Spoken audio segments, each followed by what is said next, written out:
Maknanya hadis-hadis yang kita baca pada malam ini membicarakan tentang bila Nabi memulakan pelaksanaan sesuatu solat fardu. Ataupun lebih tepat dan mudah untuk kita faham, bilakah Nabi mula mengimamkan solat-solat fardu. Kerana kita tahu hayat Nabi SAW, baginda sentiasa mengimamkan solat fardu bersama orang ramai. Walaupun waktu itu tidak ada jadual tugasan imam.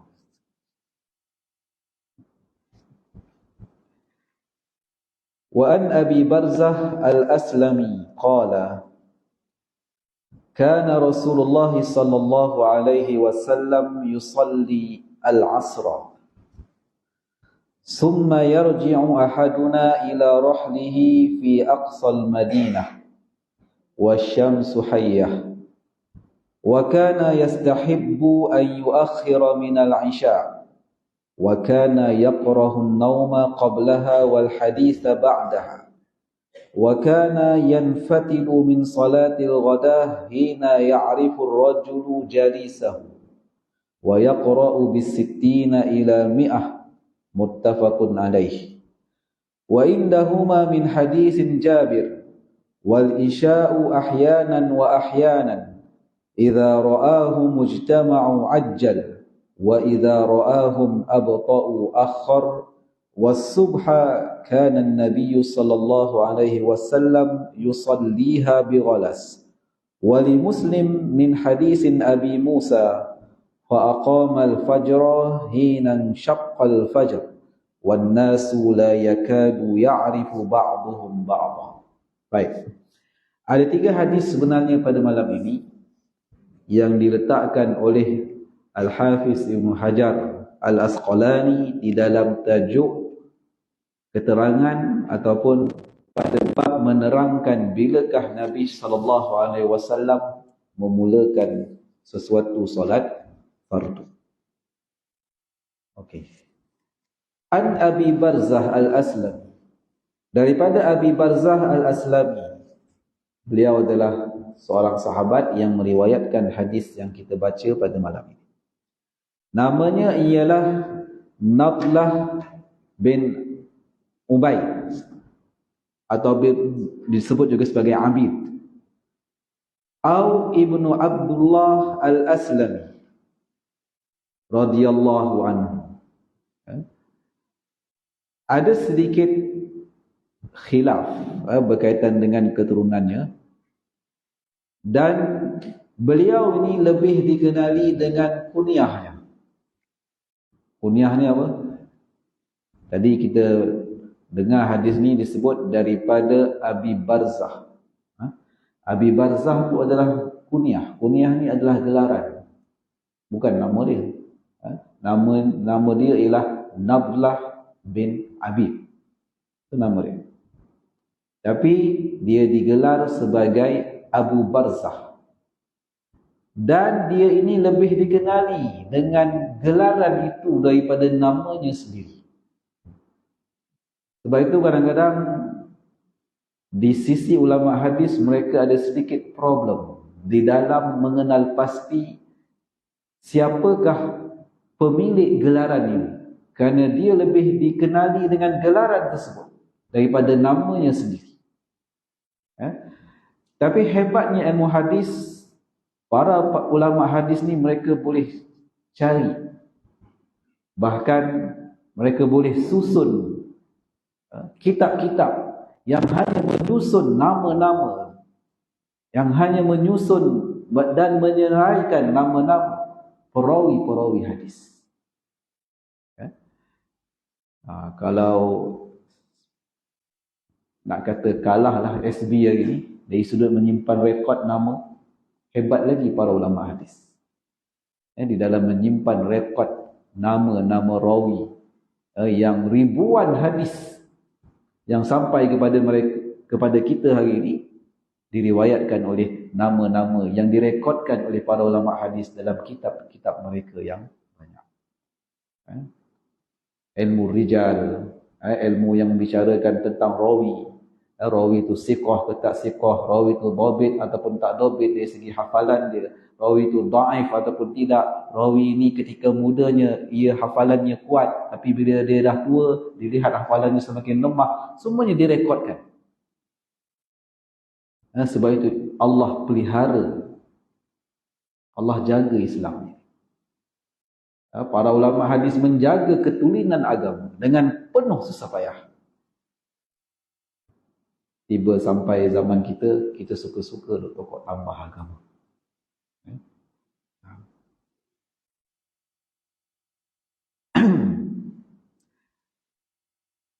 Dia antara orang yang awal, tidaklah terlalu awal, tetapi dia memeluk Islam sebelum Fathul Makkah.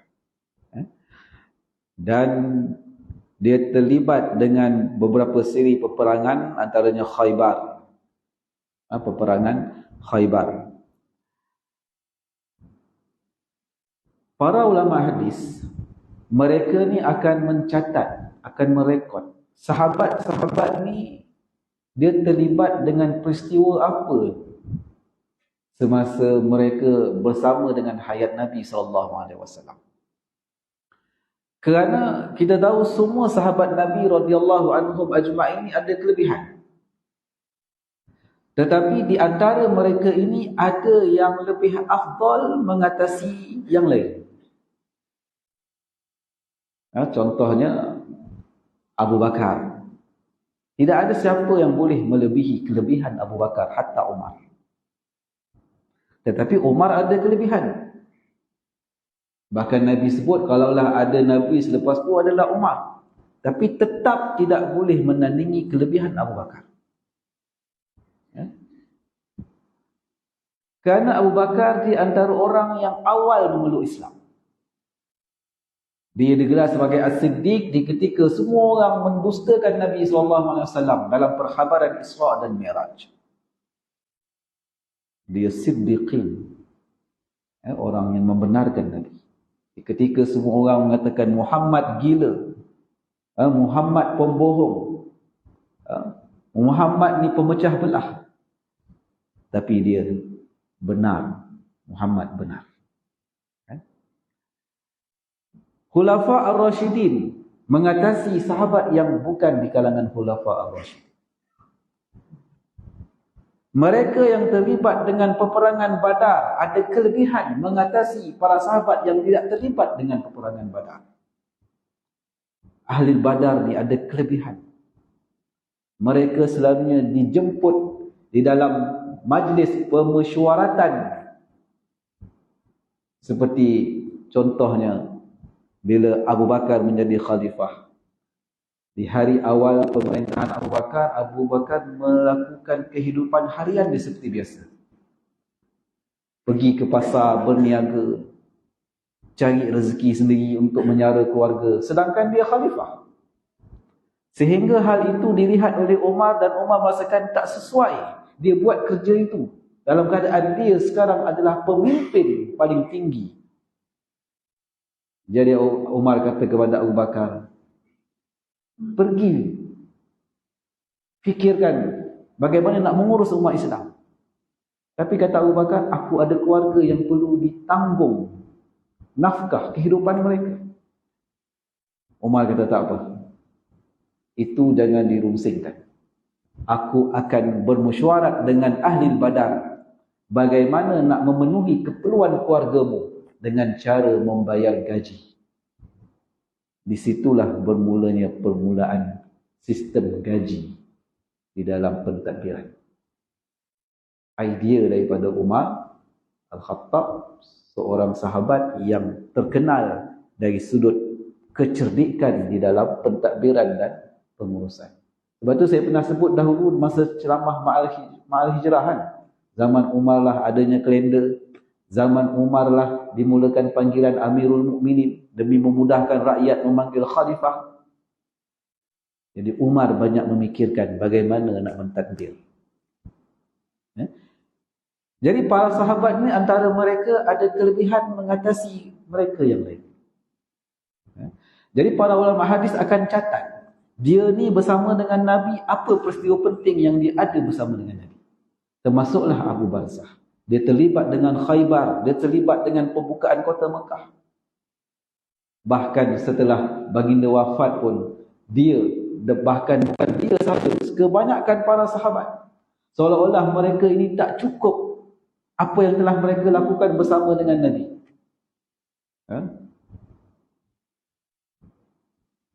Khulafa ar-Rashidin, Abu Bakar, Umar, yang mana mereka tahu Nabi menghabarkan kepada mereka akan syurga. Mereka dijamin syurga. Tetapi aku tak payah buat apa dah, Nabi dah jamin aku syurga. Tak ada seorang sahabat pun macam tu.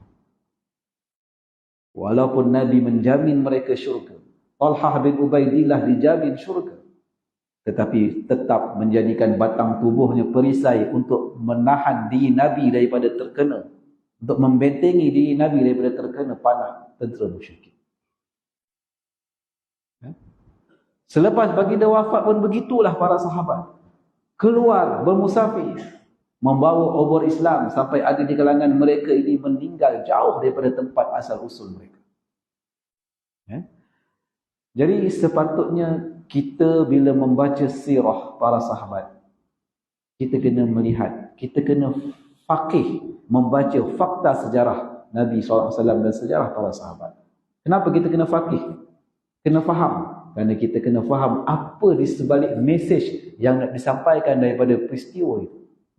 Barulah kita boleh mengambil iktibar daripada fakta-fakta sejarah yang dibaca daripada sejarah Nabi sehinggalah sejarah para sahabat radhiyallahu anhum ajmain. Kata Abu Barzah radhiyallahu anhu, kana Rasulullah sallallahu alaihi wasallam yusalli al-asra thumma yarji'u ahaduna ila rahlihi fi aqsa al-madinah wasyamsu hayyah. Kana ni dia bermaksud adalah. Dia kata kerja. Tapi Melayu selalu terjemah adalah. Kana ni adalah kata kerja, verb, past tense, fi'il madi. Jadi bila fi'il madi kana, yang mana selepas ayat selepas kana ini merupakan satu ayat, satu sentence yang bermula dengan kata kerja. Tuan-tuan tak ada buku, ada buku boleh nampak. Apa dia kata kerja di situ? Yusalli. Jadi bermaksud kana yusalli, bermakna Nabi sentiasa, selalunya Nabi SAW salat asar, mengimamkan salat asar, summa yarji'u ahaduna ila rahlihi fi aqsal madinah, kemudian selesai solat, orang yang solat bersama dengan Nabi pulang ke rumah mereka, yang mana ada di antara mereka ini yang pulang ke rumah mereka, yang mana rumah mereka ini berada di penghujung kota Madinah. Dia solat asar bersama dengan Nabi, dan yang solat asar bersama dengan Nabi ini ada di antara mereka ini tinggal di penghujung kota Madinah. Mereka ini sampai ke rumah mereka, kata Abu Barzah, wasyamsu hayyah, dalam keadaan cahaya matahari masih hayyah. Hayyah bermaksud terang dan panas. Terang dan panas. Maknanya apa? Apa yang Abu Barzah sampaikan kepada kita? Pertama, kita kena bayangkan, kita kena letak diri kita di zaman itu. Di zaman itu, kita kena hayati. Cuba kita bayangkan, kita letakkan diri kita pada zaman Nabi. Kita solat asar di belakang Nabi, kita tinggal di penghujung Madinah, maknanya rumah kita jauh dengan masjid. Tapi bila kita sampai ke rumah kita, keadaan cahaya matahari itu masih panas, masih terang.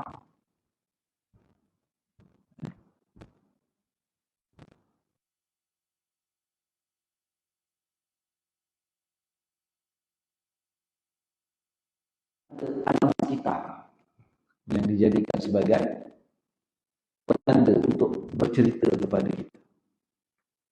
Tengok para sahabat, mereka nak sampaikan mesej Islam kepada kita sampai macam ni sekali, nak menerangkan kepada kita, nak menunjukkan kepada kita Nabi solat asar di awal waktu. Bila orang rumah yang tinggal paling hujung di Madinah, dia sampai ke rumah dia, matahari masih lagi terang. Maknanya Nabi solat asar di awal waktu. Kalau Nabi solat asar lewat di hujung waktu, maknanya orang yang paling jauh tinggal di Madinah, bila dia balik sampai ke rumah, matahari mungkin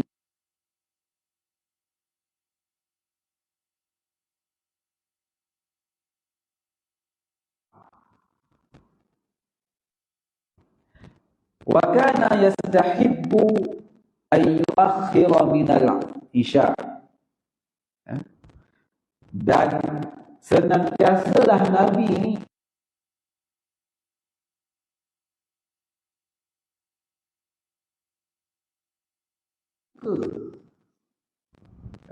suka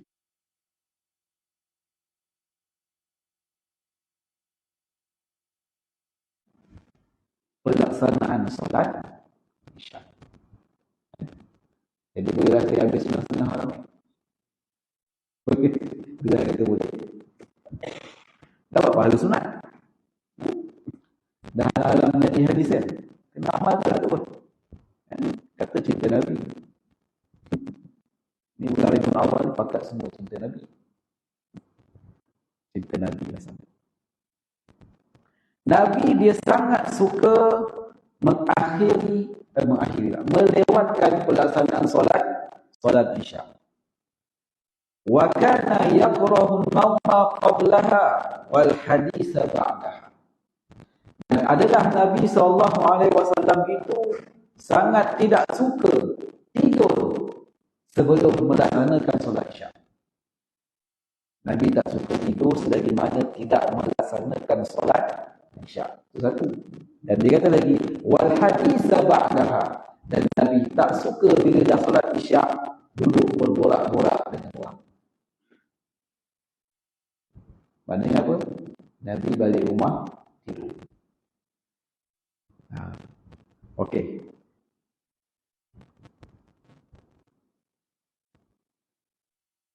Wal haditha ba'daha, Nabi tak suka bila dah selesai solat isya duduk melepak-lepak berbual-bual.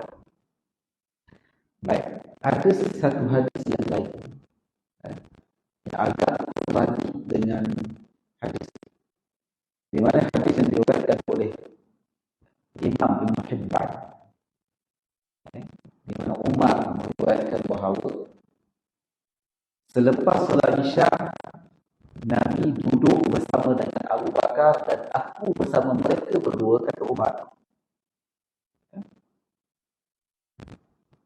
Yuhaddisu an ahwal umat Islam. Kata Umar dalam hadis riwayat Ibn Hibban, selepas solat isya Nabi duduk bersama dengan Abu Bakar dan aku bersama dengan mereka berdua berbuat berkaitan dengan hal ehwal umat Islam. Yang mana hadis yang dibaca, yang diriwayatkan oleh Al-Barzah menyebut Nabi tak suka berbual-bual selepas solat isya. Jadi ada kontra di antara dua lafaz. Itu kalau kita tengok sepintas lalulah kita kata kontra. Dan hal yang macam inilah selalunya golongan anti hadis akan jadikan alasan untuk menolak hadis Nabi. Dia kata apa ni kontra ni? Tadi kata tak suka ni, bila baca yang ni pula riwayat Umar ni kata Nabi berborak pula lepas isyak. Dia orang yang tak mengaji macam tu lah. Dia kalau mengaji dia tahu. Hadis yang kita baca pada malam ini dalam keadaan biasa, secara umum, Secara umumnya Nabi bila dah selesai solat Isyak, Nabi tak suka berbual. Nabi akan balik tidur awal. Kenapa? Kerana nak bersiap sedia bangun malam tahajud dan bangun subuh awal. Kita kalau ada bola, kat mana kita? Walaupun kat rumah ada TV, dia rasa tak syok tengok bola kat rumah. Dia nak pergi kedai mamak juga. Pukul 3 pagi, Dr. Comok depan kedai mamak, tunggu bola.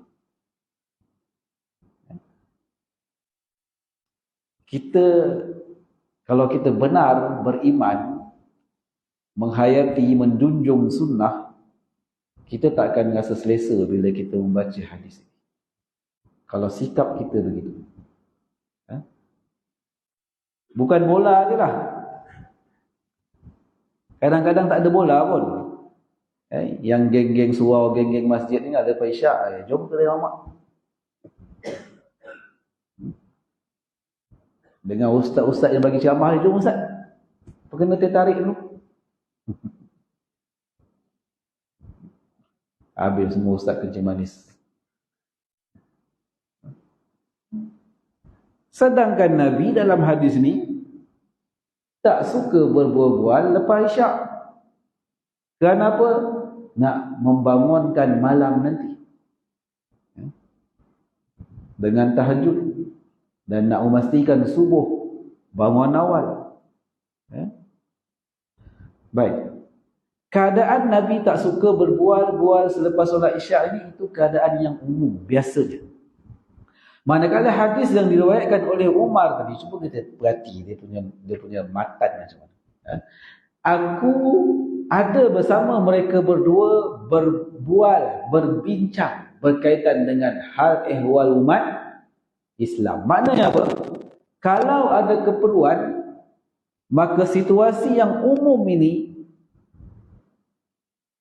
dikecilkan maknanya dengan hadis yang diriwayatkan oleh Umar tadi. Bila ada keperluan untuk berbincang selepas Isyak di atas sebab-sebab tertentu, di atas kalau ada keperluan yang perlu disegerakan, seperti perlu ada keputusan yang perlu disegerakan, maka ia dibenarkan. Bukan berlaku pada hadis je, pada ayat Al-Quran pun begitu. Pada satu tempat ayat Al-Quran itu menyebut secara umum, pada tempat yang lain ayat itu mengkhususkan ayat yang umum tadi. Itulah tabiat wahyu. Sebab tu kena belajar.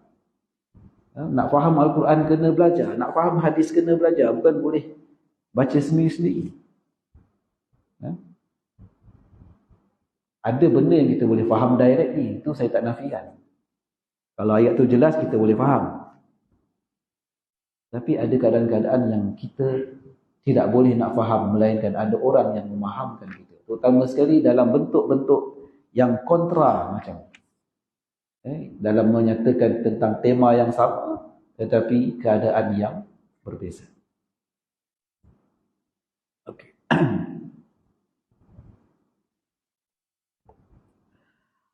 Wa kana yanfatilu min salatil ghadah hina ya'rifu ar-rajulu jalisa. Dan adalah sentiasa Nabi selesai daripada melaksanakan salatul ghadah. Ghadah ni apa? Solat apa? Salatul ghadah. Solat subuh. Dan sentiasalah Nabi selalunya selesai daripada melaksanakan solat subuh hina ya'rifur rajulu jalisahu, dalam keadaan seseorang itu dapat tahu, dapat mengenali siapa yang duduk sebelah dia. Kenapa Abu Barzah cerita macam tu? Dia kata Nabi bila selesai solat subuh, dalam keadaan kita dapat cam siapa yang duduk sebelah kita. Zaman Nabi ada ke lampu macam ni? Mana ada? Cahaya, tak ada cahaya lampu macam ni. Pelita obor api ada lah. Jadi tidak terang. Dan bila dia kata Nabi bila selesai solat subuh dalam keadaan kami boleh cam siapa yang duduk, boleh cam je, bukan dapat tengok dengan jelas, hanya boleh cam, samar-samar nampak sehingga boleh tahu siapa yang duduk sebelah. Maknanya Nabi memulakan solat subuh dalam keadaan suasana masih gelap. Dan bila selesai Nabi bagi salam, ketika itu kami dah boleh cam siapa yang duduk sebelah kami. Kenapa demikian? Kerana Nabi suka di dalam solat subuhnya yaqra'u bisittina ilal mi'ah. Nabi suka membaca ayat di dalam solat subuh di antara 60 ke 100 ayat. 60 ke 100 ayat dalam solat subuh Nabi baca. Ini surah sajadah hari Jumaat pun bagi 2.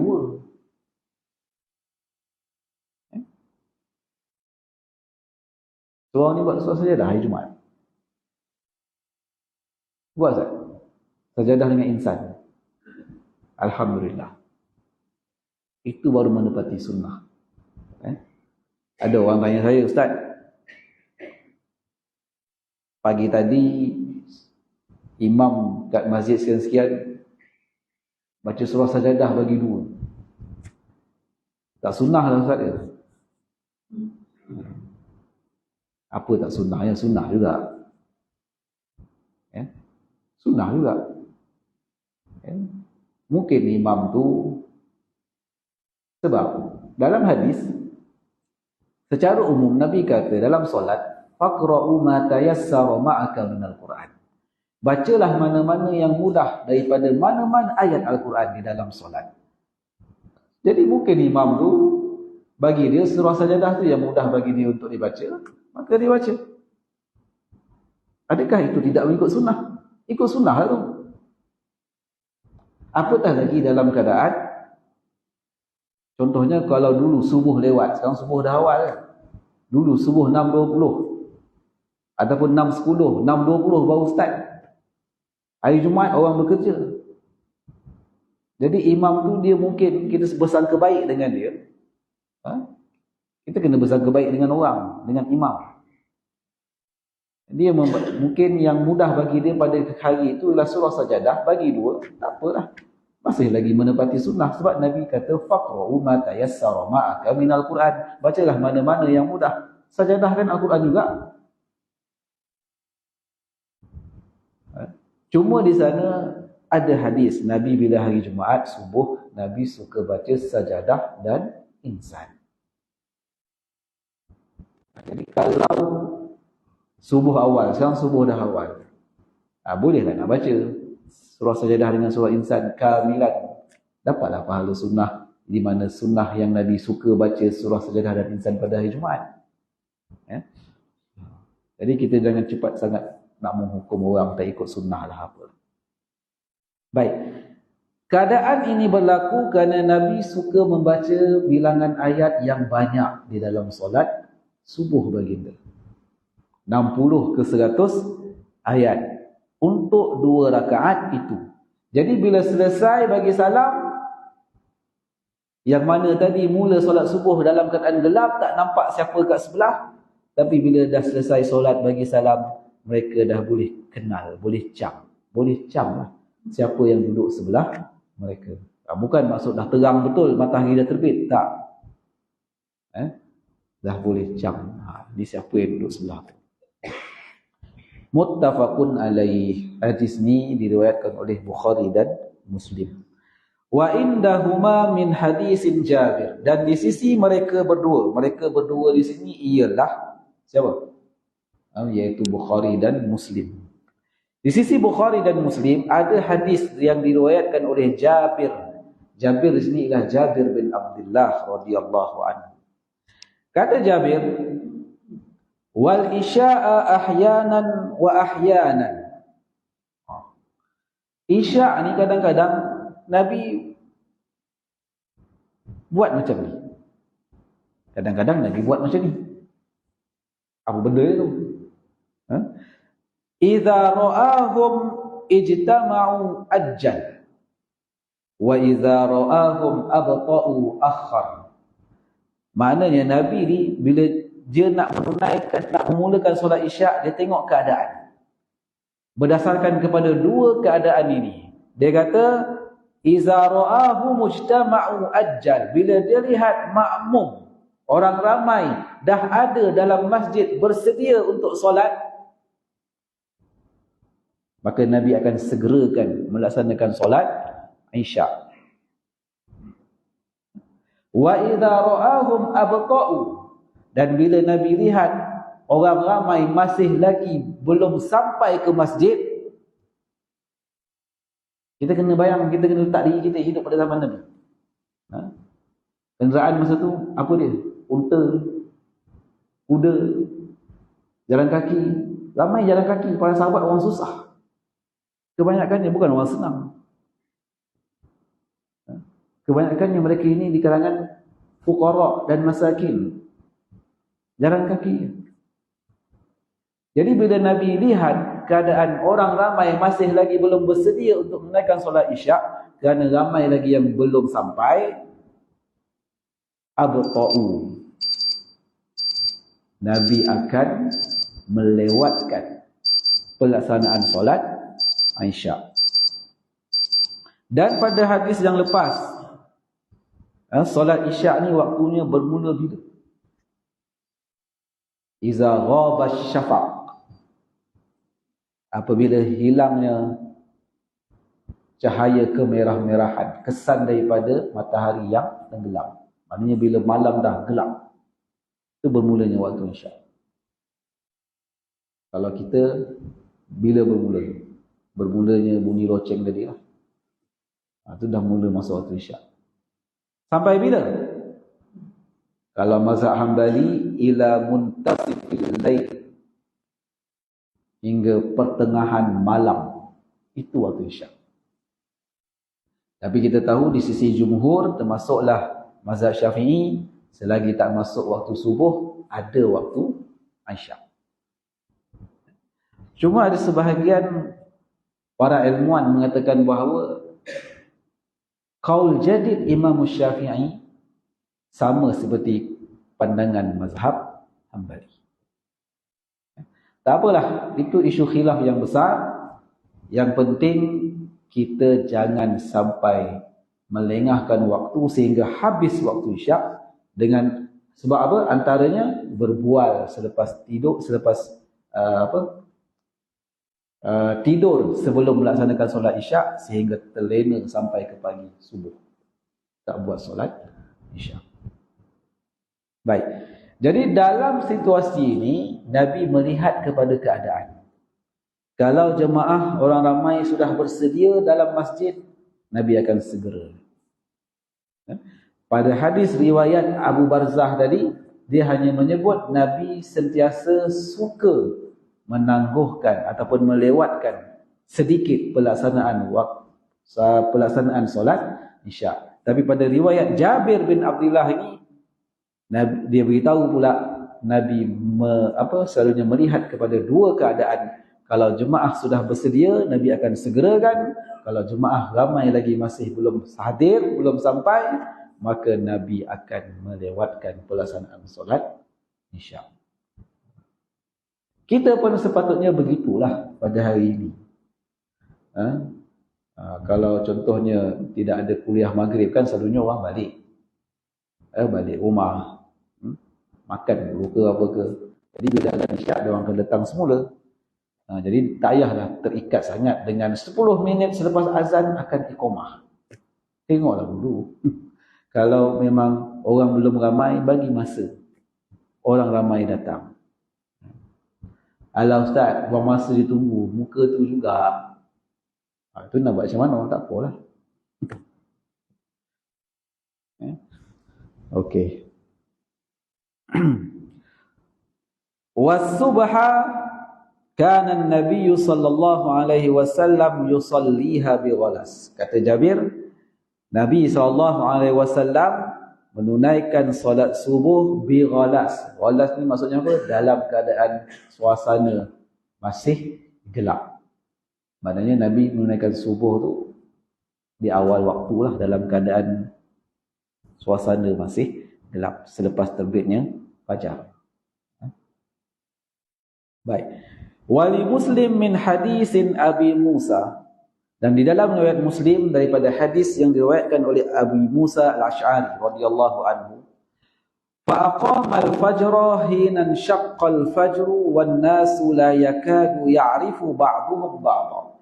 Baik, dalam hadis riwayat Muslim ni dia mengukuhkan lagi apa yang disebut oleh Abi Barzah tadi, di mana dia mengatakan bahawa Nabi akan menunaikan solat fajar, yakni subuh, hinan syaqqal fajar, ketika telah terbitnya fajar.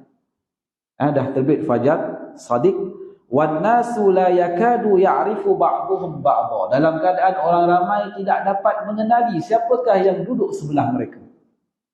Kerana apa?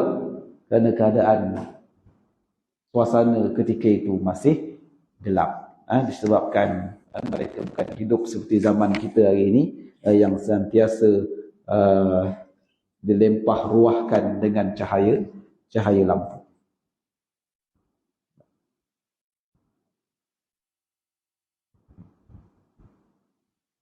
Okey. Dalam hadis ini kita melihat bahawa disebut tentang solat asar, isyak dan subuh. Pada hadis yang lalu dia sebut tentang waktu-waktu solat bagi kelima-lima waktu solat. Tetapi hadis yang kita baca pada malam ini, dia menyebut tentang hadis yang menerangkan bila Nabi memulakan solat-solat fardu. Cuma dia hanya menyebut tentang 3 waktu solat, iaitu asar, isyak dan subuh. Bagaimana zuhur dan maghrib? Bermakna zuhur dan maghrib pun begitulah. Menurut para ulama hadis, di dalam mentafsirkan keadaan ini, hadis yang kita baca sebelum ni dengan hadis yang kita baca pada malam ini, kedua-dua waktu iaitu zuhur dan maghrib ditunaikan di dalam waktu muhaddad, waktu yang telah ditentukan di dalam hadis yang lalu. Maknanya zuhur bila mula? Iza zalat syams, apabila matahari mula gelincir ke arah barat, maka zuhur akan dibuat dalam waktu tersebut. Begitu juga dengan maghrib, biwurubi syams, apabila tenggelamnya matahari. Apatah lagi maghrib ini waktunya pendek, sekitar 1 jam sahaja, maka hendaklah ditunaikan pada waktu yang telah ditentukan itu, sebagaimana Allah Subhanahu wa taala berfirman, inna salata kanat 'alal mu'minina kitaban mawquta. Sesungguhnya solat itu ke atas orang yang beriman telah ditentukan waktu. Baik. Satu lagi perkara yang saya nak sebut ialah tentang kepentingan menjaga solat asar. Hafizu 'alas salawati was salatil wusta. Hendaklah kamu menjaga, memelihara solat dan solat wusta, solat pertengahan. Walaupun ada pelbagai tafsiran tentang apakah maksud solatul wusta itu, ada yang kata subuh, tetapi yang lebih kuat ialah asar. Bahkan di dalam mushaf pribadi simpanan Aisyah sendiri, dulu sebelum Al-Quran ini dihimpunkan dalam satu mushaf di zaman Abu Bakar dan di zaman Osman, para sahabat ni, mereka ni ada mushaf pribadi mereka. Dan kadang-kadang simpanan ayat yang ada pada seorang sahabat ni berbeza dengan sahabat yang lain. Sehingga bila berlaku peristiwa ramainya para hufaz syahid pada zaman Abu Bakar, maka Umar mencadangkan supaya dihimpunkan Al-Quran dalam satu mushaf. Kemudian pada zaman Uthman dilakukan sekali lagi, mengikut kepada ketetapan yang telah ditentukan oleh lajnah penulis pengumpulan wahyu ketika itu yang diketuai oleh Zaid bin Sabit radhiyallahu anhu. Yang mana selain daripada mushaf yang telah dipersetujui oleh Khalifah Uthman, hendaklah dimusnahkan. Sebelum itu ada perbezaan. Contoh pada ayat hafizu 'alas salawati was salatil wusta. Ada sahabat, kalau tak silap saya, Aisyah, mushaf dia hafizu 'alas salawati was salatil wusta was salatil asr. Cuma kita tak pasti Aisyah menambah solatil asar tu memang itu wahyu yang diterima oleh Nabi, ataupun dia tambah sebagai tafsiran kepada salatil wusta. Dia tulis sendiri salatil wusta, dia tulis salatil asar. Itu yang tak dapat dipastikan. Dia tulis asar tu untuk mentafsirkan wusta, ataupun memang ada lafaz salatil asar. Baik, apa yang saya nak sebut ialah kepentingan kita menjaga solat-solat yang lain, terutama sekali solat asar.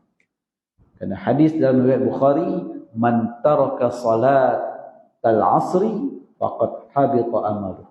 Siapa yang meninggalkan solat asar, maka terbatallah semua pahala amalan dia. Sama seperti kedudukan orang yang melakukan syirik, terbatal semua pahala amalan dia. Jadi jaga-jaga solat asar. Kalau nak pergi kutip durian pun solat asar. Baik.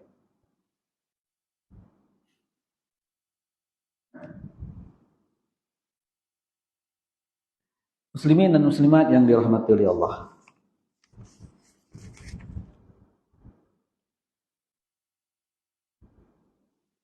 Hadis yang kita baca pada malam ini juga menunjukkan bahawa pensyariatan terhadap bersegera di dalam melaksanakan sesuatu solat daripada kalangan solat-solat fardu. Walaupun kita tahu ada waktunya yang luas seperti asar, ada waktu seperti isyak juga panjang waktunya.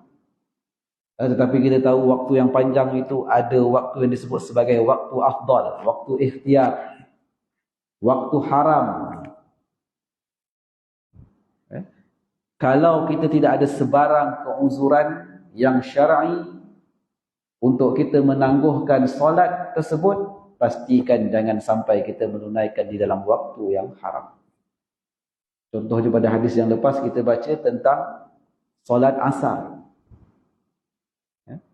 yang mana waktu ikhtiarnya daripada mula masuknya waktu bila bayang sesuatu itu menjadi lebih panjang. Itulah waktunya.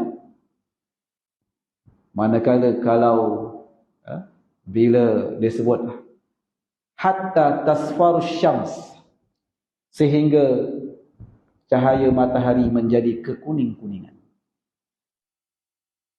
Tapi sebagaimana yang pelaksanaan kita pada hari ini, matahari kekuning-kuningan tu kita masih lagi menunaikan solat asar. Waktu asar masih ada. Sedangkan waktu bila matahari cahayanya sudah mula kekuning-kuningan, itu dikira sebagai waktu yang ma'zurah, waktu yang dibenarkan untuk mereka yang ada keuzuran, tidak dibenarkan kepada mereka yang tidak ada keuzuran untuk menunaikan solat asar pada waktu itu. Di mana yang dikatakan oleh Al-Hafiz Ibnu Hajar.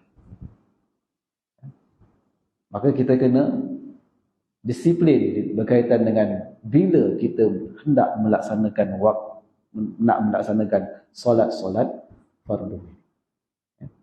Baik.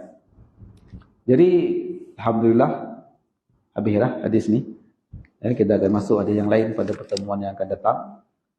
Mudah-mudahan dalam bulan Rabiul Awal, bulan kita orang-orang di Malaysia ni mengenang kelahiran Nabi.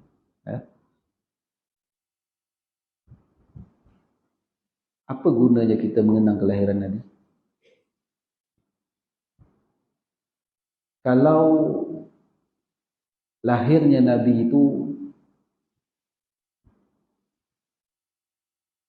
sekadar untuk kita ucapkan di lidah kita, di bibir-bibir kita, ana uhibbuhu, aku mencintainya, aku mengasihinya, aku berselawat kepadanya.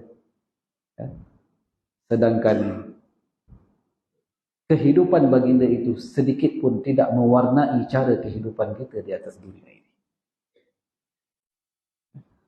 Maka kita kena tanya balik, bagaimanakah penghayatan kita sebenarnya di dalam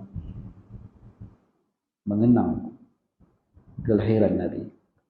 Kelahiran adalah kelahiran. Orang lain pun lahir.